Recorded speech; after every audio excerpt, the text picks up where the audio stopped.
Today, we're going to be decoding the pattern behind narcissistic behavior. And we're not looking at it as a choice, but as a kind of blueprint for survival. We're going to explore the architecture of how it's all built, how it operates, and maybe most importantly, how really understanding it can help set you free. Okay, let's just dive right in with a really crucial idea. That story you were told, the one where you weren't good enough or where they moved on so easily, it's a lie. It's a narrative that was carefully constructed to hide a deep structural fear, a fear that we are about to pull right into the light. So to really understand this blueprint, we have to go all the way back to the beginning. The entire pattern, every single manipulation, every confusing moment, it all starts from one place, the childhood wound. Now, let's be super clear here. We're not talking about one single bad day or some isolated event. This is a profound core insecurity that just grows and grows, completely unchecked from childhood. And in the face of that feeling, the person is basically forced to build these huge, grandiose defenses just to cope with it. Dr. Ramani actually points to several different paths that can create this wound. Things like trauma and neglect, inconsistent care, or maybe getting love only when you perform well. It could also come from being spoiled with things but emotionally starved, or simply by growing up and mirroring the behavior of a narcissistic parent. So when you're faced with this kind of overwhelming internal insecurity, a real, authentic self just doesn't have the room to grow. Instead, a false one gets built from the ground up. It's a performance of survival. And this act becomes so total, it literally becomes their reality. The theorist D.W. Winnicott had this powerful way of describing it. He called it the creation of a false self. This is what happens when a child learns that they have to put their parents' needs ahead of their own, so they build an entire personality that's not designed for connection, but for getting external validation. And right there, that's the core fracture. The true self, the one that's authentic, whole, and actually wants real connection, it gets pushed down, suppressed. And what comes out instead is the false self. This carefully managed performance that's fundamentally hollow and needs a constant audience just to feel real. And this performance becomes so all-consuming that the authentic person underneath is, for all intents and purposes, lost. All that's left is the persona, right? The mask they built to survive. There's just nobody home behind the curtain.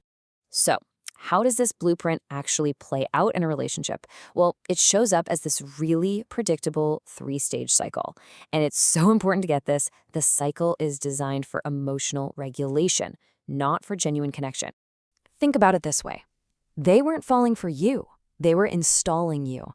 Right from the beginning, they were building this emotional infrastructure that they would later completely depend on for their supply. And eventually, it's the very same structure they would tear down. This cycle is anything but random. Each stage has a very clear function. First, idealization. That's when they install you as their perfect power source. Then, once your humanity starts to show, your own needs, your feelings, you suddenly become a threat to the performance. That's when devaluation kicks in. And finally, when they can't control your authentic self anymore, the whole system just crashes. That's the discard. It's a total system failure. And that's the absolute crucial point here. Your role was functional. Every single emotional transaction, from the admiration you gave them to the pain you felt, it all served a purpose. It was supply that confirmed their power and propped up their incredibly fragile existence. But what's driving this whole destructive machine? What's the engine of this blueprint? Well, underneath all that arrogance and entitlement and control, there is a deep, hidden, structural fear. And it's probably not what you think it is. It's not about losing you, not in the way healthy people fear loss. It's not about being abandoned or even being exposed to the world. No, it's something way more intimate, and to them, way more terrifying. That's it. That's the whole thing. They are terrified of being seen for who they actually are, empty, hollow, and just performing. Your genuine intimacy, your ability to see past that mask, it's like a mirror showing them a truth they absolutely cannot survive. You are a threat simply by being real. And this fear, it usually comes out as contempt, but really, that's just a mask for envy. So every time they criticized you for being too sensitive, what they were really saying was, I envy your ability to feel. Every job about you being too emotional was actually them saying, I envy your authenticity, that inner richness that they just don't have. So understanding this blueprint isn't really about them. Decoding the pattern is the first huge step in reclaiming your own perception, rebuilding your own reality, and finally restoring trust in yourself. You see, the gaslighting and the confusion, it wasn't just about making you doubt a few memories here and there. It was a systematic operation designed to destroy your clarity.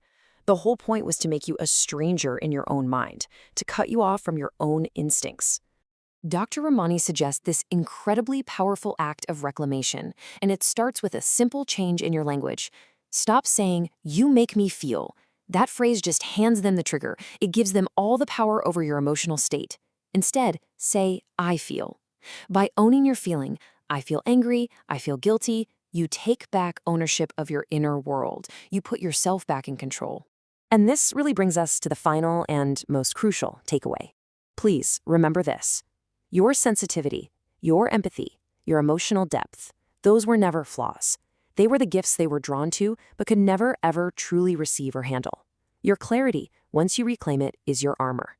So now that you can see the blueprint, the real question is, what will you build for yourself? If this resonated, you aren't alone. Subscribe to join the space where we decode them together. I'll see you in the next one.